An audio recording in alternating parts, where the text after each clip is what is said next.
भाई कभी कभी खेसारी लाल यादव या तो खेसारी लाल यादव की टीम इतना ही बड़ी गलती कर देते हैं ना कि अफसोस हम लोग का होता है। जी हाँ दोस्तों, देखिए खेसारी लाल यादव के कुछ देर पहले खेसारी म्यूजिक वर्ल्ड पे सजेशन किया गया है एक सॉन्ग को, जो कि काफी तेजी से वायरल हो रही है, जो कि गाने का टाइटल है महादेव से करिए। जी हाँ दोस्तों, आप लोग को शायद पता होगा कि अब बोलबम या तो सावन खत्म होने वाली है, बस कुछ ही दिन बचा है। इससे पहले अगर ये सॉन्ग को रिलीज किया जाता, जो सॉन्ग अभी वायरल हो रही है, इतना मस्त लिरिक्स है ना भाई कि अगर सुनेगा ना तो सच में प्यार हो जाएगा महादेव से।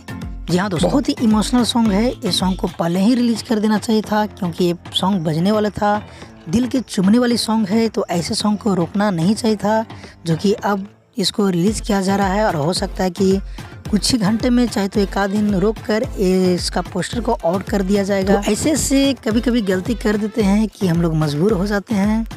तो अगर आप लोग नहीं सुने हैं तो ऑडियो सॉन्ग जाकर सुन सकते हैं। खेसारी म्यूजिक वर्ल्ड पे रिलीज किया गया है, जो कि वो फुल वीडियो सॉन्ग आप लोग के देखने के लिए मिलेगा खेसारी डिवोशनल पे, जो कि खेसारी लाल यादव के न्यू चैनल है, उस पे रिलीज किया जाएगा। तो आप लोग के इस अपडेट से क्या राय है, हमें जरूर कमेंट करके बताइएगा। आप लोग के क्या कहना था कि सही में पहला ही करता कि या तो ये गाना के इस साल रोक दिया जाए, तो हमें जरूर कमेंट करके बताइएगा। ऐसे तो आएगा ये सॉन्ग 1 से 2 दिन में आप लोग के बीच रिलीज कर दिया जाएगा फुल वीडियो सॉन्ग। तो फिलहाल के लिए कुछ अपडेट था, मिलते हैं किसी अपडेट के साथ बहुत ही जल्द। जब तक के लिए जय हिंद, जय भोजपुरी।